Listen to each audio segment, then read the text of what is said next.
भावना की ज्योत को जलाकर देखिए, बोलती है मूर्ति बुला के देखिए। ये पंक्ति कोई झूठी पंक्ति नहीं है, ये पंक्ति सच्ची है। भक्त और भगवान का क्या रिश्ता होता है। श्री राम ने कैसे सबरी के जूठे बेर खाए और श्री कृष्ण ने कैसे विदुर के घर साग रोटी खाई।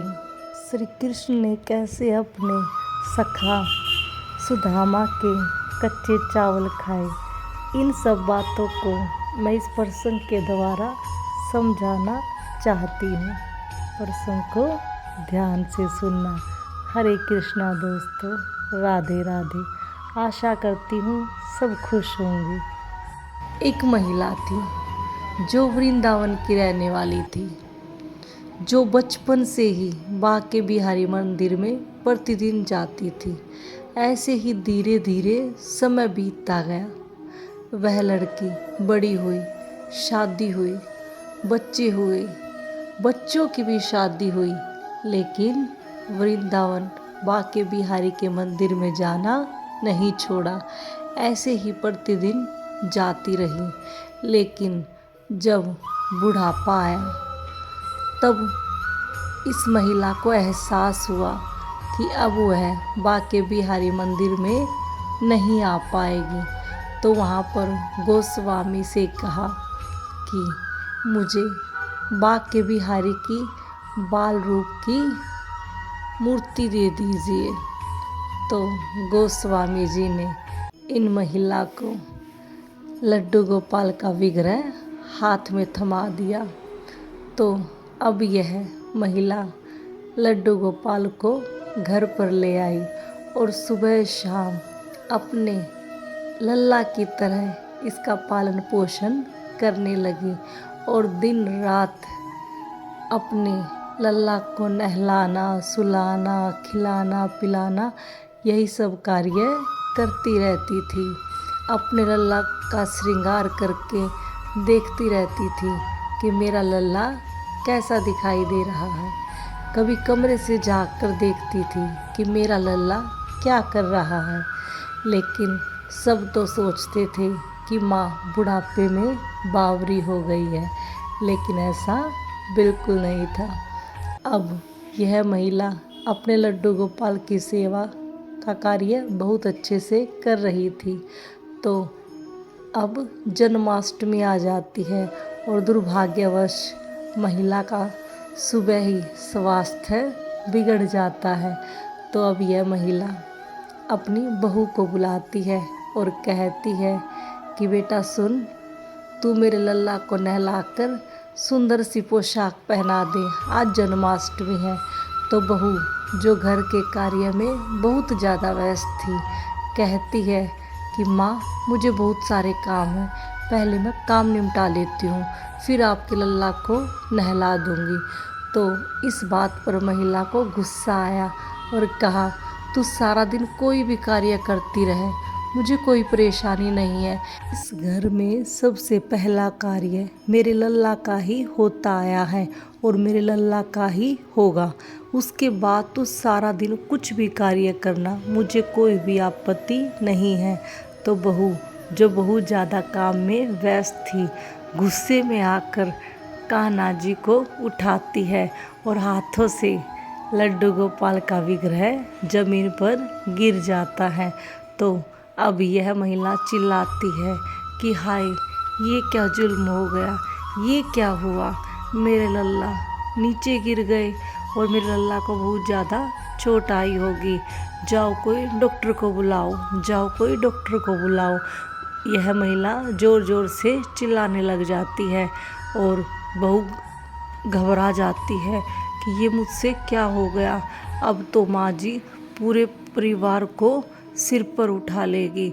अब ज़ोर ज़ोर से महिला चिल्लाने लग जाती है कि कोई डॉक्टर को बुलाओ, मेरे लल्ला का इलाज कराओ। अब बेटा आता है और कहता है कि माँ, यह तो एक अष्टधातु की मूर्ति है, इसको थोड़ी ना चोट लग सकती है। लेकिन महिला किसी की नहीं सुनती। अब लड़का डॉक्टर को बुलाकर नहीं लाता है पूरा मोहल्ला इकट्ठा हो जाता है। उनमें एक समझदार व्यक्ति था जिसने कहा कि बेटा, अपने मोहल्ले में कई डॉक्टर रहते हैं, तो किसी भी एक डॉक्टर को बुला ला और अपनी माँ को संतुष्टि दिला दे कि लल्ला को कुछ नहीं हुआ है, तो बात यहीं के यहीं ख़त्म हो जाएगी। तो यह बात लड़के की समझ में आ जाती है और वहाँ मोहल्ले में जितने भी डॉक्टर थे सबके पास गया, लेकिन सब ने आने से मना कर दिया। अब एक डॉक्टर जो थोड़ा दूर रहता था वहाँ पर गया और कहा कि डॉक्टर, कृपा करके मेरे साथ चलिए और मेरी माँ को सांत्वना दे दीजिए। इसके बदले में आपको जितने पैसे चाहिए मैं उतने पैसे देने को तैयार हूँ। तो यह डॉक्टर मान जाता है और घर पर आता है। अब लल्ला की नब्ज को टटोलता है और अब यह महिला कहती है, अरे डॉक्टर, तो कौन सा डॉक्टर है? वो जो कानों में मशीन लगती है और फिर दिल पे लगाते हैं, अपनी वो मशीन तो निकाल और अच्छे से मेरे लल्ला का चेकअप कर और मुझे बता मेरा लल्ला ठीक तो है ना। तो अब डॉक्टर ऐसे ही करता है और कह देता है कि हाँ मैया, तेरा लल्ला बिल्कुल ठीक है।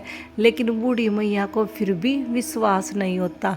फिर कहती है, अरे डॉक्टर, थोड़ा ध्यान से देख, तू अच्छे से मशीन को लगा। तो डॉक्टर जैसे ही मशीन को लल्ला के दिल पर लगाता है तो डॉक्टर देखकर घबरा जाता है कि लल्ला का जो दिल था, धड़कन थी, दिल धड़क रहा था। अब डॉक्टर की समझ में कुछ नहीं आया। डॉक्टर ने दोबारा से कोशिश की, दोबारा से देखा, फिर भी लल्ला का जो दिल था वो धड़क रहा था और डॉक्टर का सिर चकरा गया। अब यह महिला कहती है, अरे डॉक्टर, क्या हुआ? डॉक्टर वहाँ से निकलने लग जाता है और सामान वहीं छोड़ देता है। तो अब यह महिला कहती है, अरे डॉक्टर, अपना सामान तो ले जा, मेरा लल्ला तो ठीक है। तो डॉक्टर कहता है, अरे मैया, सच में तू धन्य है जो तेरा लल्ला तेरे साथ रहता है। अब यह महिला कहती है, अरे डॉक्टर, तू जा कहाँ रहा था, सामान सारा यहीं पे छोड़कर। तो अब डॉक्टर ने कहा कि मैया, जहाँ से तू अपना ये लल्ला लेकर आई है मैं भी वहीं जा रहा हूँ।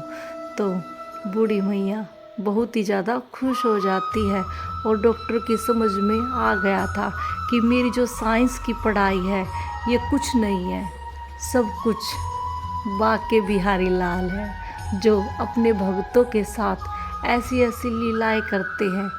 क्या काम की है पढ़ाई? कोई काम की नहीं है। दुनिया में कितना ज़्यादा अभिमान है कि मैं ये बन गया हूँ, मैं ये हूँ, और ईश्वर से दूर होते जा रहे हैं। लेकिन यहाँ पर इन डॉक्टर ने जैसे ही लल्ला के सीने पर अपनी मशीन लगाई तो डॉक्टर को क्या दिखाई दिया कि एक अष्ट धातु की मूर्ति धड़क रही थी। डॉक्टर ने जो साइंस की पढ़ाई कर रखी थी वह सब धरी की धरी रह गई थी। डॉक्टर का सिर चकरा गया था और अपने ब्रीफकेस को वहीं पर छोड़कर सीधे बाके बिहारी मंदिर वृंदावन पहुंच जाते हैं। तो दोस्तों, आज के लिए बस इतना ही। मिलते हैं अगले